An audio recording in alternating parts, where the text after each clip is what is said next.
So, then what happens next? We are coming to the very end of the entire path through like this causal sequence.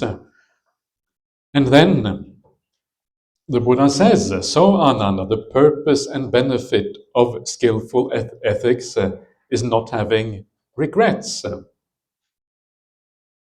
Joy is the purpose and benefit of not having regrets.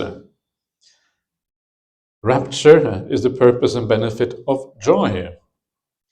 Tranquility is the purpose and benefit of rapture. Bliss is the purpose and benefit of tranquility. Stillness is the purpose and benefit of bliss.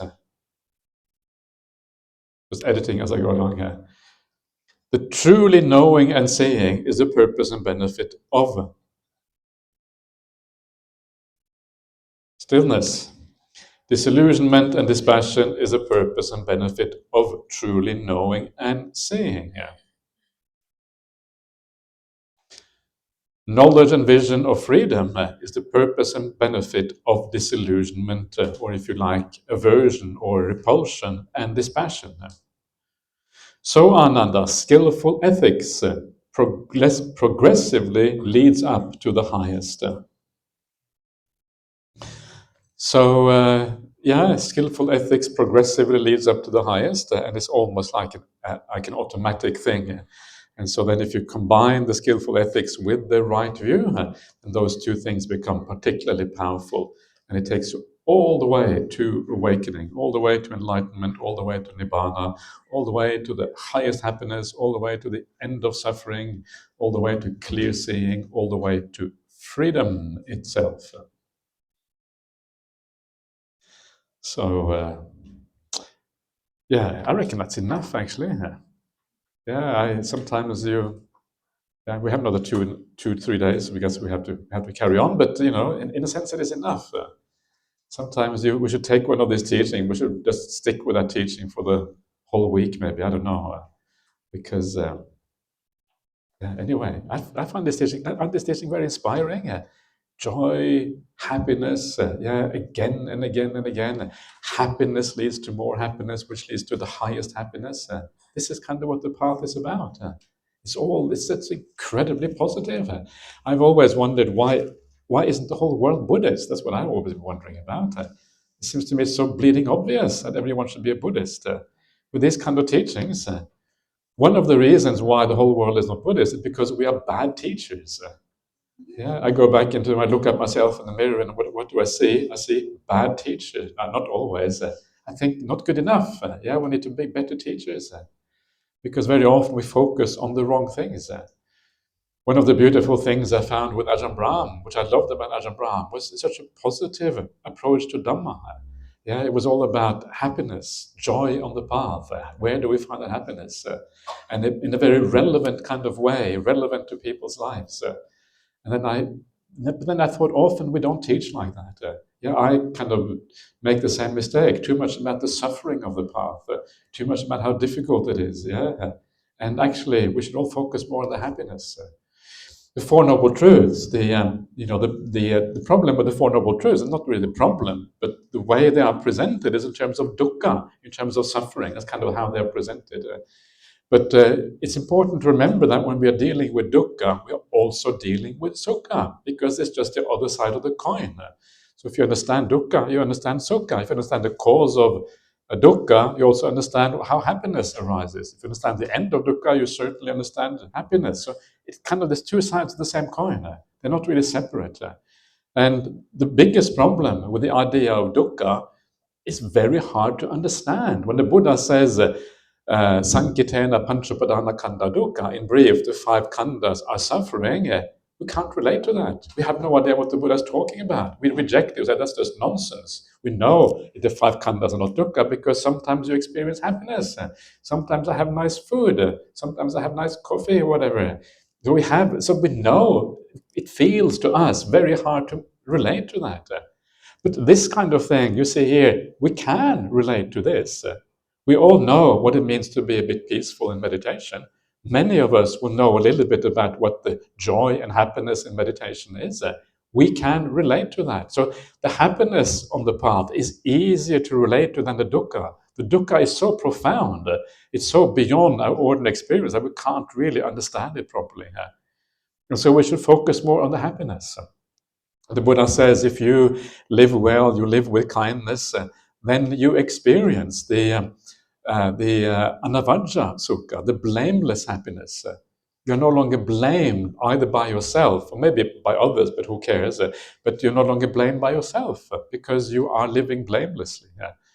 And you have the Abhyaseka Sukha, the Sukha of purity that you get from sense restraint, all this kind of thing. So every part of the path, even the tiniest kind of generosity that you do, gives you some kind of happiness.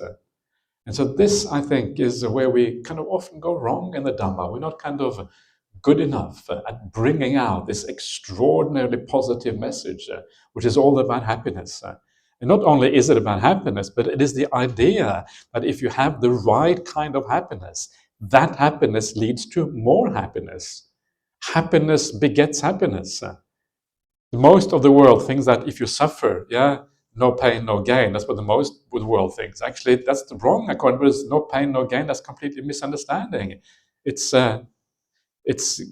pain is what stops the gain. So you want non-pain leads to more non-pain. Happiness leads to more happiness. That's kind of the Buddhist view. There's a nice sutta in the Bodhi Raja Kumara Sutta, Majjhima 85, where the Bodhi Raja Kumara, Prince Bodhi, he goes to the Buddha and he says, happiness cannot be found. Happiness is to be found through pain. That's what he says. This is kind of the Jain idea. Happiness is to be found through pain. This is a very common idea around the world, historically and also now. And then the Buddha says, that's what I too used to think before my awakening here. After his awakening is turned around. Actually, you need happiness to gain more happiness. You just need to know how to define happiness in the right way. And then happiness leads to happiness. So this is one of the reasons why I love this particular teaching, because it is so positive. And when you start to look at the suttas, the gradual training, this one, again and again and again, you see the same kind of message. The message that every part of the path actually has a very important happiness component, which then leads you on to more and more happiness. So, let us move on. So now I'm going to look at another sutta which I like a lot and which I teach on many retreats and which I have taught here before. I'm going to teach it again. And this is called craving. There's a parallel sutta called ignorance, which is just before 1061. This one is called craving. And this is a similar kind of thing to the previous sutta in that it shows the conditioned sequence to freedom, how freedom comes about through a conditioned sequence. And so let's check it out, as they say here. Anguttara Nikaya Numerical Discourses, the 10th chapter, Sutta number 62. Mendicants, it is said that no first point of craving for continued existence is evident, before which there was no craving for continued existence, and afterwards it came to be. Yeah? Maybe? So this is a very interesting point already right there. There is no first point. No first point is evident. No first point can be found before which there was no craving for continued existence, or if you like, craving for existence. Beings want to exist. They want to continue their existence into the future. This is a bhava tanha, one of the three kinds of craving, according to the second noble truth. So this craving, if you look back into the past, it will just continue and continue and continue. If you cross the line from your birth in this life into your past life, again, it just goes on. Craving goes on and on. And no matter how far you go back into the past, no matter how many lives you go back to, what you see is more craving for continued existence. A craving to exist is always there. One of the foundational cravings that we have as human beings. In this other sutta, it says no ignorance can be found. No first point of ignorance can be found. Elsewhere, no first birth can be found. So there is, in other words, what this means is that there is no beginning point for samsaric existence. You cannot find a beginning point of samsaric existence. It just goes back and back and back, however far you want to look. And so this is kind of the point of this. And that, of course, brings about this scary idea that unless we make an end of this, then we are going to continue into the future, again, potentially without end.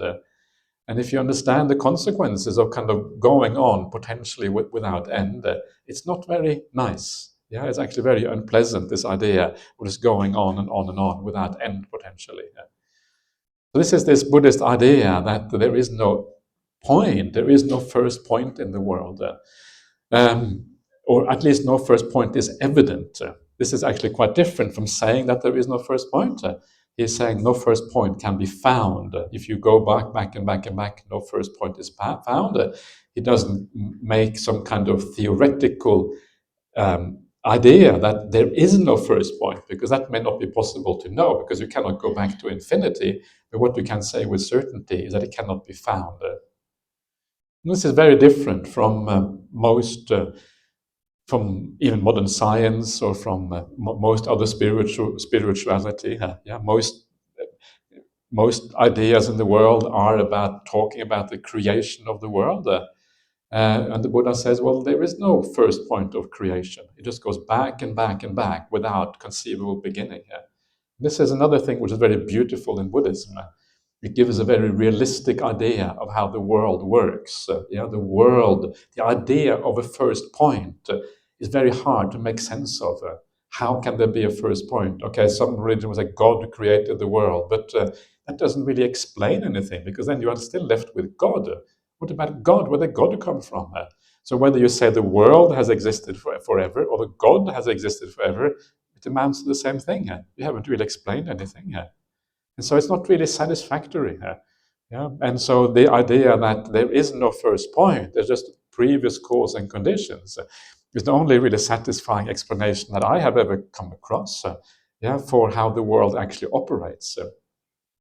And this is what you find right here in this sutta, and you also find it in many, many other places as well. So this is how this begins, right? Craving for continued existence, bhava tanha. And there is no first point to be found of bhava tanha. And then the Buddha says, and yet it is evident that there is a specific condition for craving for continued existence. So even though there is no first point, there is still a condition for this. And the condition means that there are supporting factors.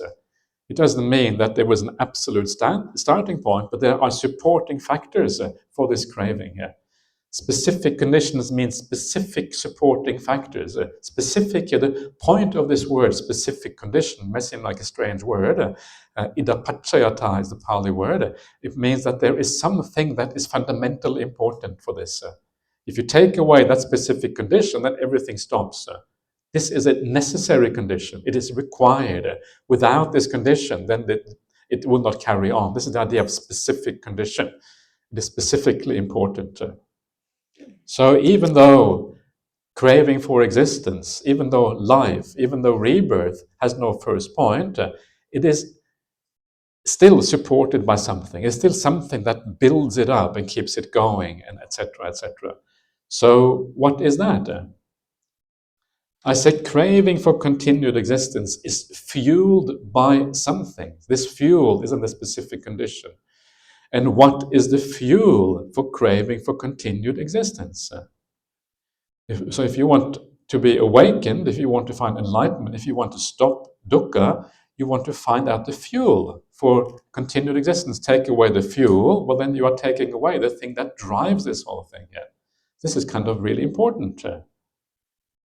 So craving for continued existence. It's kind of interesting. So it's so interesting. I'm a bit kind of frightened of looking at the answer because it's so interesting. So I'm not sure if I dare to look below, because this might be earth-shattering. This might really be important. It's like, whoa, what's going to happen now? This is how I feel sometimes. The next sentence is so important that you don't really want to. You want to go there when you're ready. Are you ready? Are you ready? Yeah. Are you sure? Okay, I'm not sure if I'm ready. So let's see here. Yeah. You should say ignorance. Aha, okay, that makes sense, right? Ignorance is avidya. So ignorance is the specific condition for continued existence. If there is no ignorance, then you cannot have continued existence. And ignorance is also the fuel for continued existence. In other words, fuel means that the more ignorance you have, the more fuel you have, the more you build it up, the more you continue this continued existence is kind of driven and grows and etc., depending on the fuel that it has. So the idea of fuel is important. If you take away the fuel, well, then it tends to disappear. So now we're going to look at the sequence of fuels going back in time. So I say ignorance is fueled by something. It is not unfueled. And what is the fuel of ignorance? This is very quite interesting, because this is one of the few places that talk about ignorance in this way. And that's why this is particularly interesting, these couple of suttas. And you should say the 5 hindrances. Pancha nivarana is the fuel for ignorance. Ignorance here is avidya. Ignorance often, I think, is better translated, or avidya better translated, as delusion instead of ignorance, because ignorance gives the idea that all you have to do is go to university and then you learn and you're no longer ignorant. But actually, it doesn't work like that. Or at least you have to go to the right kind of university, the Buddha's university. And that's maybe you can learn something properly. So 5 hindrances is the fuel for ignorance. It's kind of a very interesting point. What does that mean? It means that if you have the 5 ignorance in your mind, you are fueling ignorance. You are deluded at that time. Not only are you deluded, but if those 5 hindrances get strengthened, your ignorance is strengthening. You're fueling it more. The more desire and ill will and tiredness and restlessness you have in your mind, and also doubt, the more ignorant you are. The more deluded you are, the more kind of going in the wrong direction you are. And this is one of the reasons why people asked the other day about how to make decisions in life. You should never make a decision when you are full of these hindrances, because at that moment you are just a little bit stupid. And that stupidity means you make stupid choices. And so you want to eliminate that stupidity before you make choices. Otherwise, it's going to be for your long-term disadvantage. But it also means that if you reduce the 5 hindrances, you see more clearly. The less hindrances you have, the less delusion you have, the more clearly you see. And now you know why the 5 hindrances are so important part of this teaching. Why what we are trying to do is overcome these defilements of the mind. Why reducing them is so incredibly important. Because with every little reduction, the more clearly you will see. The more better will be your conduct. The more aligned will be your view with the views of the Buddha, simply by reducing these 5 hindrances.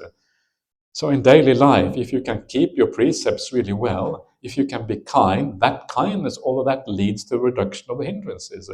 Thinking in the right way, doing the right things, eliminating them completely eventually.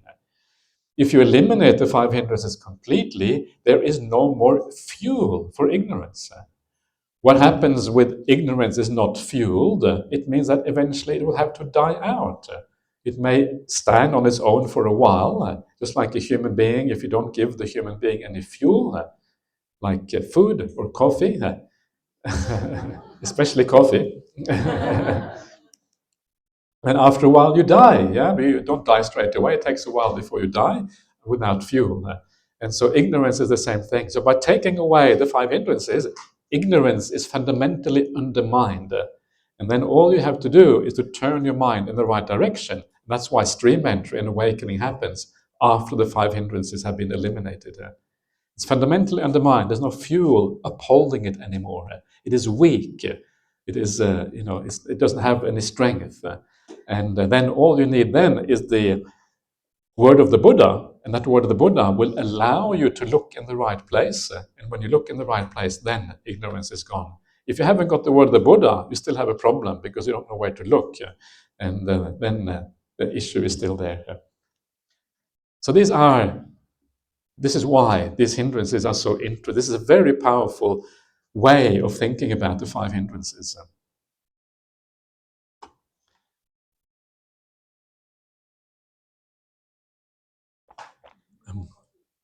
More fuel.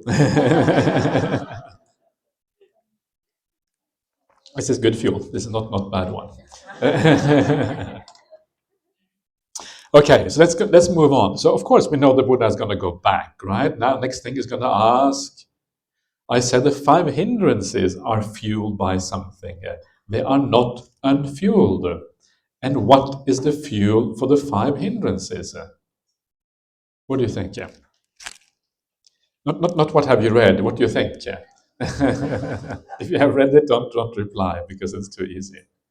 It's often interesting to think a little bit. What did he say? Mindfulness. Okay, that's a nice idea. Yeah, mindfulness. Okay. So it's not wrong, but it isn't quite what it has in this place either. So often useful to think a little bit first before you go on to the answer, because then it kind of makes it more powerful. The imprint of the statement is more powerful if you think about it first. So what is it that fuels the five hindrances? Many things. What? Asava. Okay, that's one. That's other defilements fuel it. Yeah, that's true. Yeah. Your habitual attitudes, right? Okay, that's very good. Yeah, no, I think we are on the right track here. So let's see what the Buddha has to say here. You should say the three kinds of misconduct. Yeah. So the three kinds of misconduct are. Oops, that was a bit silly. Three kinds of misconduct are the misconduct by body, speech, and mind. Yeah. The tini ducharitani. Ducharita is bad conduct, and they are by body, speech, and mind. And so what that means is that if we keep our precepts well, if you live in the world and you live with kindness, if you're able to turn your mind to compassion, etc., you are reducing the five hindrances. So ethics, the kind of ethics I was talking about in the previous sutta, which becomes the foundation for meditation, that ethics is also the foundation for overcoming the five hindrances. So living with kindness to the very best of your ability is really what this is about. And that will then allow you to overcome eventually the five hindrances, which then will allow you to undermine ignorance fundamentally. So, but the Buddha, again, he goes on. This is what is so interesting about the Buddha. He will then ask, well, why? What is the fuel for the three kinds of misconduct? And remember, the Buddha is going to take this way all the way back to the root cause. This is why this teaching is so interesting. Coming back and back and back to the root cause. So why do we have these three kinds of misconduct?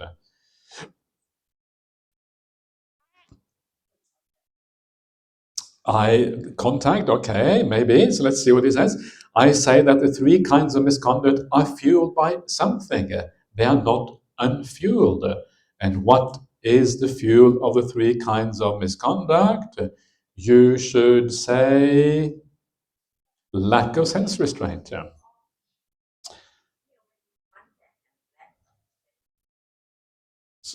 Hmm? Okay. Yes, maybe. So the sense restraint here is basically this is the mind, right? So if you don't have sense restraint, it means that is where you have ill will and you have desires. You have all of this, wanting in the world, and you have all the negative, the aversion that pushes things away. This is where a lot of the ill will comes from and all the desires. But if you have sense restraint, it means that you are aware of your reactions in the world. And because you are aware, you can take countermeasures. So you can see, I'm just about to get upset with so and so. I'm not upset with anyone here, but it's just an example, right? So please don't be worried. It would be terrible if I got upset with somebody. That would be really bad. I'm not upset with anyone, but if I get upset with someone, it's a purely hypothetical. Then I can see that happening. The mind is moving in that direction because someone does something and I find it a bit irritating or whatever. Yeah, my mind is moving toward it. That's when sense restraint kicks in. No, why am I getting irritated with this person? They are just doing their habitual thing. This is what they do. This is how they are. They're kind of on their program, the robot, the conditioning from the past. Crazy. I am the one who's stupid if I get irritated. They are not the problem. I am the one who has the problem. Stop that ill will, stop that negativity. And so sense restraint allows you to rethink, to look at the world again in a new way. Or, you see something beautiful in the world. You see a nice car going down there. Wow, I want that car. Well, why do I want that car? It's stupid. I don't need that car. And it's too expensive anyway, probably going to be stolen by burglars. It's too nice or whatever. Actually, stupid desire. Okay, let it go.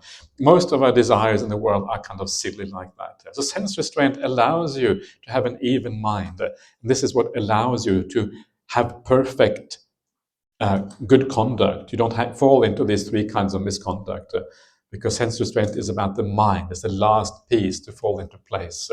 It's almost like you assume that your body and speech are already in a good place.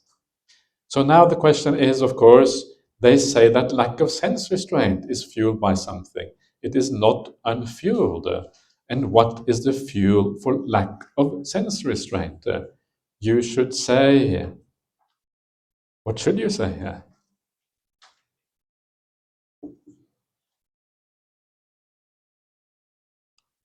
So this is quite unusual, the answer here. This is not obvious at all, unless you know it already. And the answer is lack of mindfulness and situational awareness. Asati sampajanya. You don't have sati sampajanya. And sati sampajanya what is that about? Well, it is about, knowing whether the things that you do in life are appropriate or not. This thing you're doing now, is it appropriate? Is it a good idea to come to the BGF? Very good idea, right? A really good idea, Conrad. I absolutely agree there. So this is a good idea. This is something that will fuel good qualities and they will unfuel the bad ones because here we are doing wholesome things. But if later this evening, after leaving here, I don't know where you're going in the evening, but if you go to the casino, not such a good idea, right? Casino leads to bad results usually. I don't know. I've only been to a casino a couple of times, and it's kind of terrible. It's not nice at all. And so there are many things in life that lead in the wrong direction, that lead you away from good qualities, right? Where places where it's very difficult to have sense restraint. And so, because of that, you know what is purposeful in your life. You do things that are purposeful. You avoid the things that will lead you into temptation and lead you to do stupid things. Yeah, this is kind of the idea here. And this is one of the reasons why, as a monastic, it's nice to live in the forest. You live far away from the world. Yeah, there's not many temptations in the forest. There's kangaroos, and then there's trees. Yeah, that's kind of neutral. It doesn't really lead to any unwholesome qualities of the mind. Yeah, it's just kind of nature around you. And so this is one of the reasons for this. You know what is appropriate, what you should be doing. You know the purpose and suitability of how you're living your life. Allows for sense restraint. There's much more to be said about situational awareness, which is sampajanya here, but let's just leave it at that to keep it fairly simple. I say that lack of mindfulness and situational awareness is fueled by something. It is not unfueled. And what is the fuel for lack of mindfulness and situational awareness? And the answer is irrational application of the mind. Ah, okay, what is that? This is Ayoniso Manasikara. This is Bhante Sujata's translation of Ayoniso Manasikara, and his translation for Yoniso Manasikara is rational application of the mind. So maybe I must admit I prefer the old translation, which is the wise attention. Yeah, wise attention. You attend to the world in a wise way. To me, that is easier to understand. So you should say wise attention, or in this case, ayoniso, unwise attention. Unwise attention. Yeah. So if you attend to the world in an unwise way, and you attend in a certain way, then you will be more angry, and you will have more defilements, and you will have more desires. Why? Because you see something, you attend to the beauty in this thing. When you attend to the beauty, then desire for that thing will arise. Like yesterday in the restaurant, you see all of these foods, yeah? You look at the beauty of the food. Well, wow, that looks nice. Please give me everything on the menu. Everything looks nice. But then I know I will bankrupt the donors. I can't do that. There's too many things. I say, okay, be careful. Unwise application of the mind. You can only eat so much. Yeah, a wise application of the mind. And so it is about knowing how to look at things. Certain things no need to look at all. Other things you look at, but when you look at them, look at in such a way that the qualities, the negative qualities, do not arise. This is the wise application of the mind. Wise attention. Yeah, wise attention. You attend to things in the world in a wise way. Does not lead to defilements arising.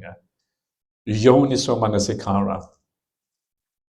Whenever your defilements go down, then it is yoniso manasikara. Whenever your defilements go up, it is ayoniso manasikara.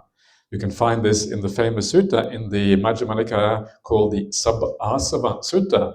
All the defilements is actually defined right there, the idea of yoniso and ayoniso manasikara.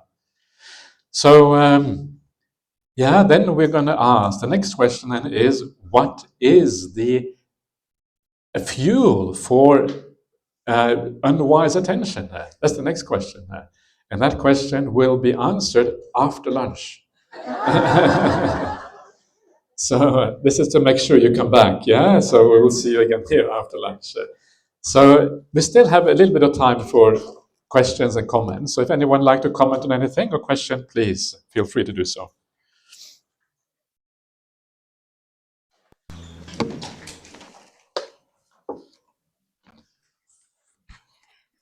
Morning, Ajahn. Recently, I read the book by Bhante Dhammajiva. I came across this phrase, Anusaya Kilesa. Anusaya Kilesa.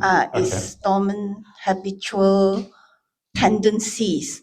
So when I think about it, I mean, no matter how mindful we are of our practices, in sati sampajanya, but sometimes certain things still suddenly just trigger you, like anger and all these things, is without warning. Yeah. And over very small matter, but sometimes over big issue is like nothing to me and all these things, Yeah. But over very small things, suddenly it just trigger out, fire up and all these things. Yeah. And I couldn't understand. I keep like trying to be mindful, but it still keep coming up until I read about this Anusaya Kilesa. Yeah. Could Ajahn explain a bit more about this Anusaya Kilesa? Yeah. So Anusaya means underlying, and Kilesa means defilement. Underlying defilement is really what that means, that phrase. And so the idea is that, quite as you say, this, even if it's not present in your mind, it is lying within, waiting to come out at any particular time. But the point here is that you can weaken that, and you cannot remove it completely, but you can weaken it a lot. And if you practice a lot of metta, then the chances of the Anusaya Kilesa being activated is very, very small. In fact, it gets to the point where it's zero possibility, at least for a while. So if you come out of your meditation, you have gone maybe into a very deep state of metta or karuna, you come out, you cannot have any kilesa, maybe for an hour, maybe for a day afterwards. After one day, okay, maybe then it's possible again. It means it is still underlying, but it's very deeply underlying. It's very deeply buried in your mind, at least for a while. So first of all, what we have to do is to eliminate it as much as possible by practicing in this way. Yeah, this is how we reduce the 5 hindrances to the maximum have maximum metta, maximum karuna. The more you have of that, the less likely it will come through. Like you say, a small thing happens and bang, yeah, it comes there. So you need to practice the metta to the point where these things don't happen anymore. It doesn't happen like that anymore. That can be done. It doesn't mean it's completely eradicated, but it means that it's almost, it's not, you can't really feel it anymore because it's very deeply buried inside of your mind. Then comes the next stage, and that is when these defilements really are overcome temporarily through your restraint. Then that gives you access to samadhi. That is where samadhi becomes possible. Then you go to the samadhi. Then after you come out of samadhi, that's where the eradication happens. This is what you were saying before. Yeah, you're saying all going through all the kinds of bliss. That going through the sequence of various kinds of bliss, that is what happens when the defilements go down.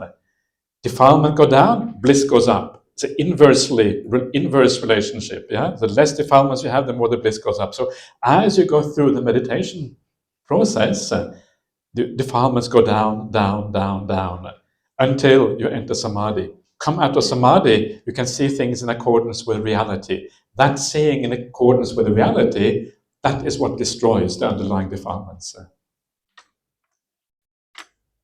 No more anusaya. Yeah, yeah.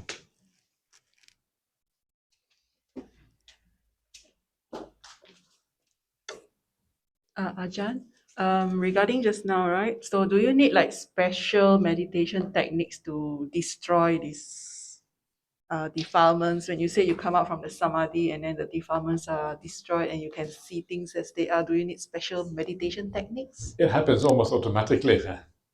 Because when you come, because you have, you already have the right view.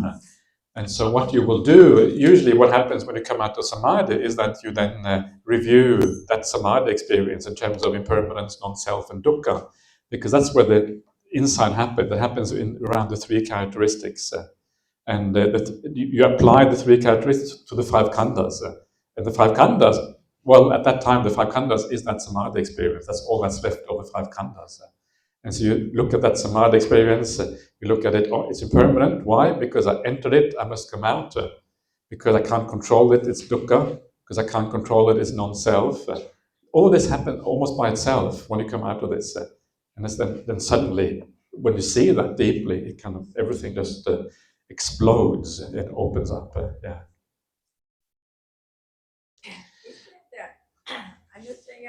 Some say that it's been accumulated also from the past life. Yeah, I mean, anusaya had always been, just like craving for existence. It has always been there. Yeah, it has always been But there. like, that our life before we had, been accumulated from the past life till come to this life also still have. It's like karma, you mean? Yeah. Accumulation of karma. Yeah, I mean, I think it's, in a sense, it is built up. So that depending on the strength it has and the weakness it has and where exactly it affects you, that will depend on how you lived your past lives. So yes, I'm not sure if accumulated is the word I would use. I would more say that its strength and its area of operation depends on where you have lived and what you have done in the past lives. I would say.